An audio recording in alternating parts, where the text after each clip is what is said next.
বন্ধুরা, তোমাদের যদি আমার গল্প পাঠ ভালো লাগে তাহলে প্লিজ তোমরা আমার চ্যানেলটিকে সাবস্ক্রাইব করে আমাকে একটা লাইক, কমেন্ট ও শেয়ার করে আমার পাশে থেকো।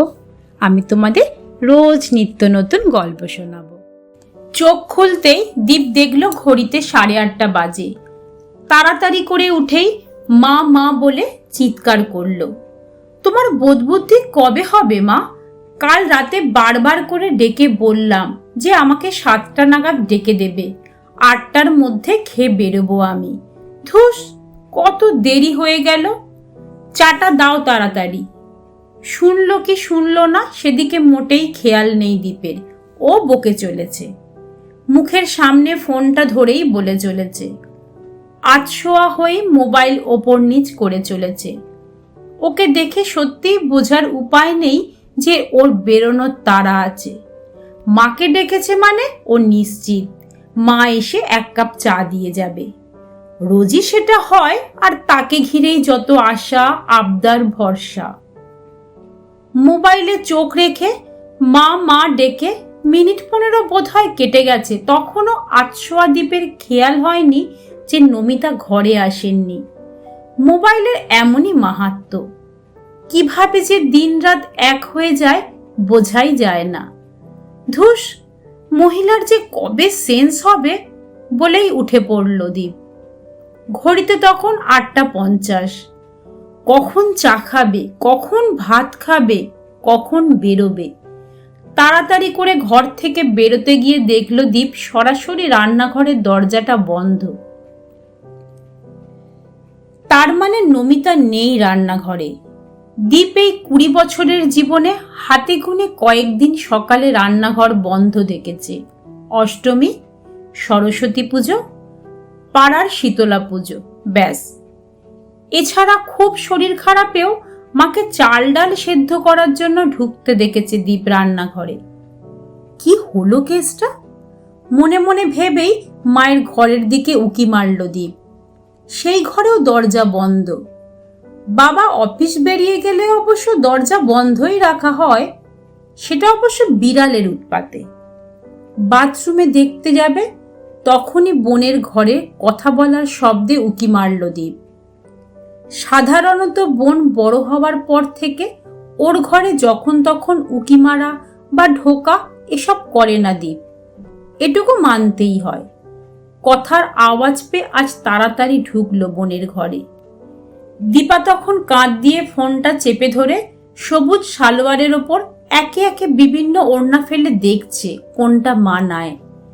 বোঝা যাচ্ছে কোথাও যাচ্ছে। সকাল সকাল কোথায় চললি সেজেগুজে? আর মা কোথায়? দীপ জিজ্ঞাসা করলো। বেশ লাগছে দীপাকে। অন্য মেয়ে হলে নজরটা অন্যভাবে যেত দীপের, কিন্তু বোন বলেই নজরের এত পার্থক্য। দীপা ফোনটা রেখে চামচে করে কি একটা তুলে মুখে ফেলে বলল, একটু বেরোবো। খুব চনমনে দীপার গলাটা। সেটাই তো বলছি, কোথায় যাবি? দীপ আবার জিজ্ঞেস করলো। দীপা বলল, মনির বাড়ি। দীপ বলল, মনি? কেন, কি আছে? মা কোথায়? দীপের গলার পারদ চড়ছে। দীপা তার ওপরে গলা উঠিয়ে শান্তভাবে বলল, মা মনির বাড়িতেই গেছে। আজ বনুর জন্মদিন, সকালে ওরা পুজো দিতে যাবে, তারপর আমি ওদের সাথে জয়েন করব। মনে পড়ল দীপের আজ 28, মাসির মেয়ে ইমলির জন্মদিন। সত্যি ভুলে মেরে দিয়েছে। যা চলছে আজকাল, কি করে মনে থাকবে? রোজ মিটিং, মিছিল, প্রতিবাদ, মাথায় থাকে নাকি এত কিছু? একটা মেয়েকে বিনা দোষে মেরে ফেলল, আর এই মেয়েকে দেখো, মেয়ে হয়ে কোনো প্রতিবাদ নেই। নিজের বোনের দিকে তাকিয়ে ভাবল দীপ। দীপা তখন ঠোঁটে খুব যত্ন করে বাদামি রং ঘষছে। দীপ দেখল খালি কাপ আর প্লেটে কি একটা রয়েছে, ওর খাবার বোধ হয়। তার মানে মা রান্নাঘরে সব রেডি করে গেছে। দুপুরে কোথায় যাবি তোরা? দীপ বেরোতে গিয়েও থেমে আরেকবার জিজ্ঞেস করলো। দীপা পাত্তা না দেওয়ার মতো করে বলল, দেখি কোথাও যাই, যাব কোথাও একটা। আর কথা বাড়ালো না দীপ। একটাই মাসি দীপের, দীপের বাবা সৌমেনী টানে ওদের সংসারটা। মেশো মানুষটা খারাপ নয়, কিন্তু অকর্মণ্য। আয় বলতে নির্দিষ্ট কিছু নেই। কখনো মিস্ত্রি, কখনো শিক্ষক, কখনো কম্পাউন্ডার, আবার কখনো বা আলু ব্যবসায়ী। যথেষ্ট শিক্ষিত, কিন্তু অলস। এমনি অনেক ছোট ওদের দুই ভাই বোনের থেকে, তাই ওর পড়াশোনা, ওর যাবতীয় খরচ সৌমেনী চালায়। তিনজনের পড়াশোনা, খাওয়া পড়া কম নয়, অনেকটা খরচ। বেশ বোঝে দীপ সেটা। আজ আবার 4 জন কোনো রেস্টুরেন্টে খেতে যাবে। বাবাই নিশ্চয়ই দিয়েছে টাকাটা। মাসের শেষ, কে জানে কিভাবে দিল। ভাবনাটা এলেও উড়িয়ে দিল দীপ। এখন তাড়াহুড়ো করে বেরোতে হবে ওকে। 3টে প্রতিবাদী মিছিল আছে ওর। পরপর 2 দিন যায়নি, টিউশন পড়ানো থাকে বলে। আজ থাকে না, তাই আজ দীপের ইচ্ছে আছে সকাল থেকেই ওদের সাথে থাকা। আর সত্যিই তো, মানুষ হয় যদি মানুষের জন্য এটুকু না করে, তাহলে কিসের মনুষ্যত্ব। অথচ দীপাকে দেখো, বাচ্চা তো না, ক্লাস 11। ওর বয়সী ছেলে মেয়েদেরই তো দরকার। দীপ তো কলেজের 2nd ইয়ার, ওরাই তো করবে প্রতিবাদ। কিন্তু দীপা একটা মেয়ে হয়ে কোনো রকম আলাপ আলোচনায় নেই এ বিষয়।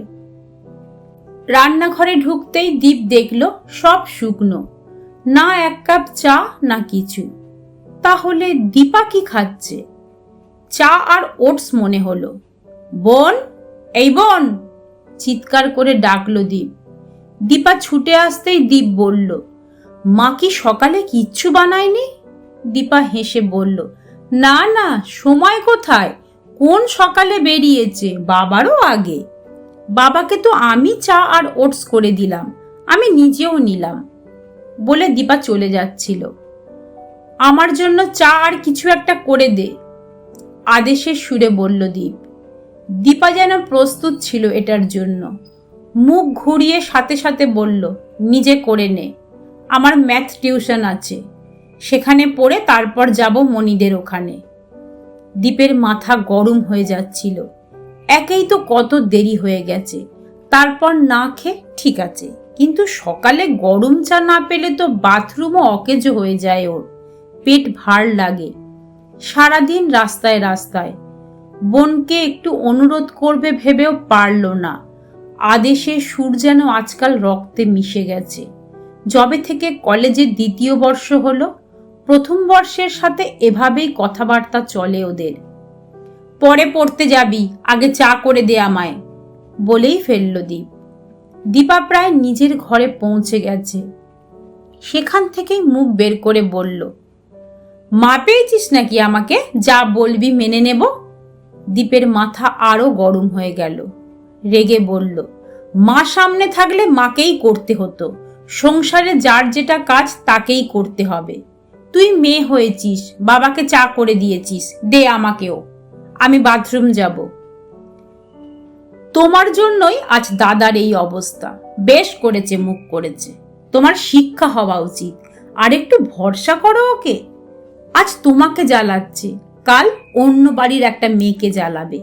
এখনো সময় আছে, কাল সকাল থেকেই ছেলে মানুষের দায়িত্ব নাও। নিজের ঘরে মেয়েদেরই সম্মান করতে পারে না, আবার মিটিং মিছিল করছে অন্য মেয়েদের সম্মান দিতে। মনে পড়ল দীপার। কাল রাতে দীপ বাড়ি ফিরে যখন খুব বাজে ব্যবহার করেছিল মায়ের সাথে, শুধু রুটি করতে পারেনি বলে। এ বাড়িতে রাতে সবাই রুটি খায়, তবে মাসের শেষে যখন সবকিছু কমতে থাকে, তখন নমিতাকে রুটির জায়গায় ভাত, ভাতের জায়গায় চিড়ে, এভাবেই ম্যানেজ করতে হয়। সেটা দীপা মেনে নেয়, সৌমেনও মেনে নেয়, কারণ দায়টা ওনারই। শুধু দীপকে কিছুতেই বাগে আনতে পারেন না নমিতা।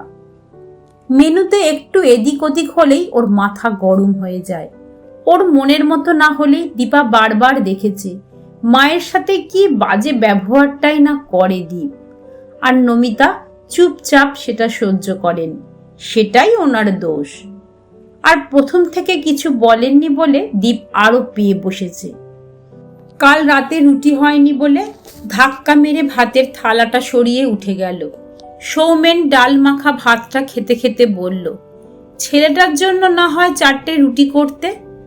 যেটুকু আটা আছে কাল সকালে টিফিন দেব তোমাদের, কাঁদো গলায় বলেছিলেন নমিতা। লাগবে না, ছেলের ভাতটা তুলে রাখো, কাল আমায় দিয়ে দিও বলে সৌমেন আধা ভাত খেয়েই উঠে গেছিলেন। আর নমিতা চোখ মুছতে মুছতে চললেন ছেলের রুটি করতে। করে দিয়েও এসেছিলেন ছেলের ঘরে, আর নিজে কিছু খাননি। ঘুমোতে চলে এসেছিলেন দীপার ঘরে। এত সুন্দর একটা একতলা বাড়িতে সবার নামে ঘর আছে, শুধু নেই দীপার আর নমিতার। একটা ঘরে ভাগযোগ করে থাকে ওরা। কান্নাকাটির দিনগুলোতে নমিতা মেয়ের ঘরেই চলে আসে। আর কাল সারা রাত গল্প করে কাটিয়েছে দুজনে। দীপাই আজকের প্ল্যানটা দিয়েছে। সকাল সকাল যেন নমিতা বেরিয়ে মাসির বাড়ি চলে যান। সারাদিনের পুজো দেওয়া, খাওয়া দাওয়া ওসব বানিয়েই বলেছে দীপা। মাসের শেষে এতটা টাকা বের করা একটু কঠিন। দীপা গুনে দেখেছে, ওর কাছে সব মিলিয়ে 900 মতো আছে। শেষ হোক সব, একদিন অন্তত এটা শেষ করে শায়েস্তা করতে হবে ছেলেটাকে। বাইরে প্রতিবাদ করে বেড়াচ্ছে, অথচ ঘরে দেখো। দীপা দাঁড়িয়েই ভেবে যাচ্ছে। দীপ ঘরে ঢুকে আবার বেরিয়ে এসে বলল, কিরে দাঁড়িয়ে আছিস? দীপা হেসে বলল, কি করব, যা। কোথায় যাবি শুনি? দীপ তাচ্ছিল্যে সুরে বলল, তুই কি বুঝবি, দিনটা তো তোর সুন্দর পোশাক আর লাল লিপস্টিকে কেটে যায়। কি জানিস কি জ্বালা ওই বাড়িটার, যে বাড়ির মেয়েটার সাথে আজ এটা হয়েছে। এত তো প্রতিবাদ হচ্ছে, গেছিস কোনোটাতে? না, যায়নি দীপা। ভেবেছিল যাবে, কিন্তু যায়নি। ও না গেলে প্রতিবাদ থেমে যাবে না, আর গেলেও সেটা সার্থক হয়ে যাবে না। দীপা দেখেছে ওর বন্ধুদের প্রতিবাদী মিছিলে যাবে বলে কত পরিকল্পনা। কেউ কেউ আবার বয়ফ্রেন্ডকে বলেছে আসতে। বন্ধুদের দেখেছে দীপা, দাদাকেও দেখেছে। সে আবার খুব প্রতিবাদী, শুধু নিজের বাড়িতেই যত অগোছালো। অনেকেই মন থেকে চাইছে, তাই যাচ্ছে। দীপাও মন থেকে চায় ওদের কঠোর শাস্তি। রোজ রোজ ঠাকুরকে বলে। একবার দিদিমণিদের সাথেও বেরিয়েছিল, পাড়ার দিদিদের সাথেও। না, বাড়িতে মা ছাড়া কারোকে বলেনি। প্রতিবাদ নিঃশব্দে করতে হয়, ফেসবুক হোয়াটসঅ্যাপে স্ট্যাটাস দিয়ে নয়। এসব লোক দেখানো লাগে দীপার। কিরে চা দিবি? দীপের গলায় আগুন জ্বলে গেল। দীপার সহ্য হচ্ছে না, মুখ বাঁকিয়ে বলল, কিসের প্রতিবাদে যাবি? কার বিচার চাইবি? তোর বিচার কে করে তার ঠিক নেই। দীপ যেন রাগে ফুঁসছে। এই যেন ভগবানের বিচারের কথা বলা হয়েছে। ভগবানের যেমন দোষ হয় না, তেমনি দীপেরও না। কি বলতে চাইছিস তুই? দীপা না পেরে বলল, বাইরের লোকের খবর নিয়ে বেড়াস। মা ঘরে খেলো কিনা, কৌটোয় আটা আছে কিনা, বাবা রাতে ওষুধ খেলো কিনা, এসব খবর রাখিস? মাসে মাকে 1500 টাকা দিস বলে দাপটি আলাদা। বাজার তো করিস না, তোর তো সেটা কাজও না। আমি আর মা যাই, 1500-তে জল গরমও হয় না। কাল রাতে আটা কম ছিল বলে মা ভাত দিল। ব্যবহারটা মনে আছে তোর? তোর ভাতগুলো বাবা আজ অফিসে নিল, আর মা রাতে তোকে তো রুটি করে দিল। নিজে খেয়েছিল কিনা দেখেছিস? আবার নির্লজ্জের মতো বলে এলি আমায় 7টায় ডেকে দেবে। উনি অন্যের সাথে হওয়া অন্যায়ের প্রতিবাদ করতে যাবেন। যে নিজে ন্যায় জানে না, তার অন্যায়ের প্রতিবাদ করা সাজে না। ন্যায় অন্যায় ঘর থেকেই শুরু হয়। আর শোন, রোজ রাতে রুটি খেতে গেলে বা পছন্দের কিছু খেতে গেলে নিজের টাকা দিয়ে কিনে আনবি, আর নয় নিজে করে নিবি। আমরা কেউ তোর চাকর নই। মায়েরও সগাল্লাদ আছে। আজ আমিই মাকে পাঠিয়েছি, দেখ মা ছাড়া একবেলা কেমন লাগে। এক নাগারে বলেই দীপার দরজা আটকে দিল। 10টা থেকে পড়া। ও চাইছিল না দীপের মুখোমুখি হতে। আজ এটা হতোই, তাই ও চাইছিল স্যারের এই এক্সট্রা ক্লাসটায় একটু আগে বেরিয়ে যেতে। বেকার মুখ লাগালো দাদার সাথে। খাওয়ার খোটা, টাকার খোটা দেওয়াটা বোধ হয় ঠিক হলো না, কিন্তু দরকার ছিল। নমিতার বিগড়ে যাওয়া ছেলেকে এভাবেই শায়েস্তা করতে হতো। বালিশে মুখ গুজে শুয়ে কেঁদে যাচ্ছে দীপা। যতই হোক নিজেরই তো দাদা, বোনকে ভালোও তো বাসে, যত্নও নেয়। অনেকক্ষণ বালিশে মুখ গুজে পড়ে রইল দীপা। কখন যে চোখটা লেগে গেছিল বোঝেনি। বোন, দরজা খোল বোন। দীপের ডাকে উঠে বসল দীপা। গলাটা অনুমান করার চেষ্টা করল। না, রাগ নয় তাহলে। দেখার জন্য দরজাটা খুলতেই দুটো প্লেট হাতে ঘরে ঢুকলো দীপ। দুটো প্লেটে ভর্তি নুডলস। বোনের হাতে দিয়ে বলল, চল খেতে খেতে একটা প্ল্যান করব। অবাক হয়ে দেখছে দীপা। দীপ বোনের ঘরে ঢুকে খাটের ওপর বসে বলল, ফ্রিজে দেখলাম মাছ আর মাংস আছে। দীপা মাথা নাড়িয়ে বলল, মা সপ্তাহের বাজার থেকে বাঁচিয়ে রেখেছে, আজ ইমলির জন্মদিন বলে। দীপ বলল, আমি নুডলস আনতে গিয়ে ময়দা, ডিম, চিনি আর বেকিং পাউডার এনেছি, বাটার আছে, চল কেক বানাই, আর তুই মাছটা রান্না কর, আমি ফ্রাইড রাইস আর চিকেন। অবাক হয়ে দেখছে দীপা। এ কে? এটাই একটু আগের দীপ। দীপ নুডলস চিবোতে চিবোতে বলল, ইমলিটা ছোট্ট মানুষ, আজ কোথাও বেরোবো না, ওর জন্মদিনটা পালন করি চল। মাকে ফোন করে বলে দে পুজো দিয়ে সোজা বাড়ি আসতে। তুইও পড়ে আয়, ততক্ষণে আমি কেক আর মাংসটা বানিয়ে রাখি। দীপা আমতা আমতা করে বলল, পারবি তুই? দীপ বলল, কখনো মা করতে দেয়নি, বুঝতেও দেয়নি, ভাবতেও দেয়নি, যা চেয়েছি দিয়েছে। পারুক না পারুক করে দিয়েছে, তাই বুঝিনি মায়েদেরও কষ্ট হয়। মাও তো কখনো না বলতে পারে, কিংবা আমার ঘরে ঢুকে তোর কাছে যেমন দুঃখ বলে তেমন বলতে পারে। কখনো বলেনি, তাই আমিও বুঝিনি, তুই বোঝালি তাই বুঝলাম। নুডলস খেতে ইচ্ছে হলো, কিনে আনলাম। দীপের চোখে জল। কথার ফাঁকে খাওয়া শেষ ওর।